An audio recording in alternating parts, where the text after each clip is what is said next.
Veryovkina cave did not announce itself. There was no dramatic entrance, no yawning maw or cathedral of stone. It was simply a jagged wound in the mountainside, hidden beneath scrub grass and loose rock, breathing cold air like a sleeping animal. Even in summer, frost rimed the stone around its opening. Anton Volkov crouched at the edge and checked his harness one last time. The altimeter clipped to his chest blinked steadily, already recording depth. "Last chance to pretend this is a bad idea," Marek said, tightening the strap of his helmet. His voice echoed oddly, swallowed almost immediately by the cave. Anton smirked. "You're the one who insisted on surveying the lower systems." Marek shrugged. "Maps don't draw themselves." Behind them, Ilya Petrov adjusted his helmet light and grinned, wide, painted by habit rather than makeup. Even without the red nose and grease paint, the grin lingered, permanently etched into his face from years under circus tents. "Deepest cave in the world," Ilya said. "My mother would be so proud." Anton glanced back. "You still don't have to come." Ilya tapped the medical kit strapped to his side. "You fall, he panics," he nodded at Marek. "Someone needs to keep you alive." They clipped into the rope and descended. The first hours passed in disciplined silence, controlled drops, narrow chimneys, careful traverses along slick limestone walls. Water dripped constantly, a never-ending percussion that erased any sense of time. Headlamps cut thin cones through the dark, revealing calcite formations that glittered like bone. By the time they reached the lower galleries, their altimeters read depths that would make most cavers turn back. But Marek was smiling. "This section doesn't match the last survey," he said, crouching beside a wall of fractured stone. "See the airflow?" Anton pressed a gloved hand near the crack. Cold air brushed his skin. "Could be nothing," Anton said. "Could be something," Marek replied. They followed the current. The passage narrowed sharply, forcing them to crawl. The limestone scraped against their suits as they wriggled forward, breath loud in their helmets. After several meters, the crack widened into a low tunnel barely tall enough to crouch in. Anton frowned. This wasn't documented. Marek's eyes gleamed. Uncharted. Ilya stepped forward, boots splashing in shallow water. "Of course it is." They advanced slowly, marking their route with reflective tape. The tunnel sloped downward at an odd angle, its walls smoother than the rest of the cave, as if worn by something more deliberate than water. Then it happened. Ilya stepped forward, and the floor vanished.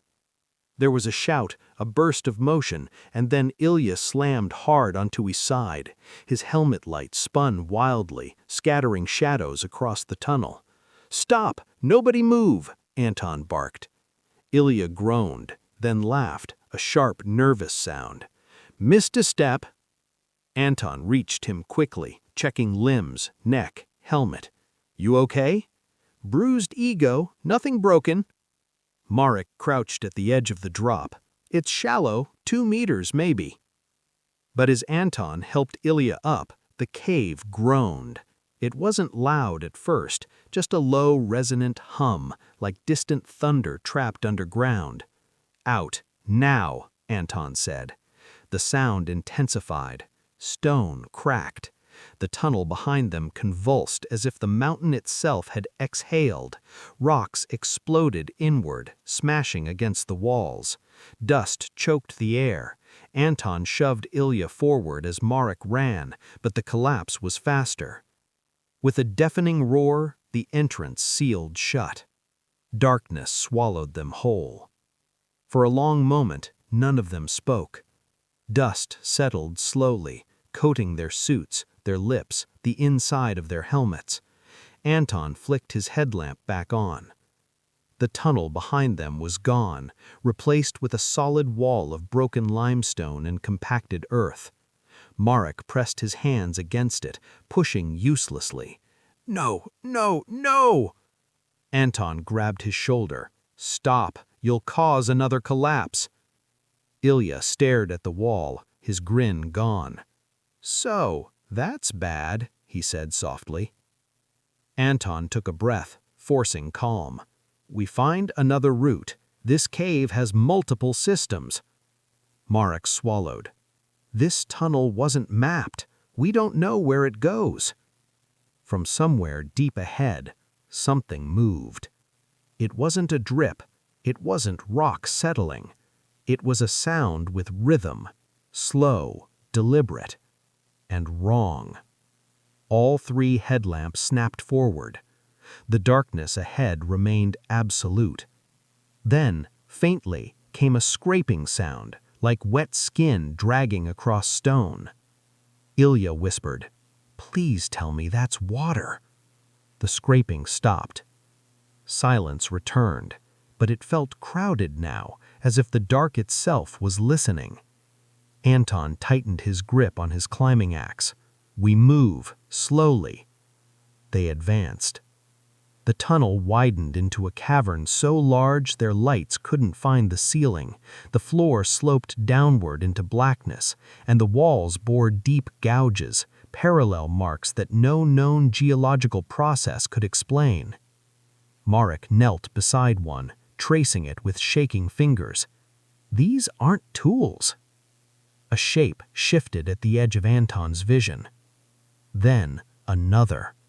Something crawled forward, limbs bending the wrong way, its body pale and hairless, reflecting light like raw flesh.